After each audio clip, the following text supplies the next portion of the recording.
டின்னருக்கு என்ன செய்யன்னு சொல்லி யோசிச்சுட்டு இருக்கும்போது கொஞ்சோண்டு கறி குழம்பும் ஒரு லெக் பீஸும் 2 அவிச்ச முட்டையும் தான் இருந்துச்சு. அதை வச்சு 4 பேருக்கு கொடுக்க முடியாது. சட்னி சாம்பார் வச்சு கறி குழம்பு வேஸ்ட்டாக போயிடும். அப்போ என்ன பண்ணலான்னு நினச்சிட்டு ஒரு கரண்டி தோசை மாவு எடுத்து அப்படியே ஊற்றிக்கிட்டு தோசையாக ஊற்றிட்டு அதுக்கு மேலே ஒரு முட்டையை உடச்சி ஊற்றி அதில் கொஞ்சோண்டு பெப்பரை போட்டு நல்லா பரப்பி விட்டுட்டு கறி குழம்பு கொஞ்சம் ஒரு ஸ்பூன் எடுத்து நல்லா பரப்பி விட்டுட்டு லெக் பீஸை நல்லா பிச்சு வச்சுட்டேன்.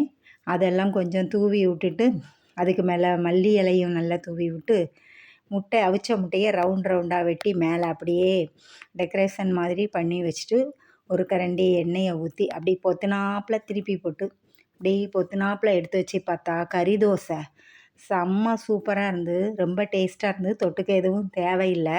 இதனால் எனக்கு கறி குழம்பும் வேஸ்ட் ஆகலை. அதை வச்சு நாங்கள் 4 பேரும் தோசை சுட்டு கட்டஞ்சாயம் போட்டு கம்முன்னு ஆகிட்டு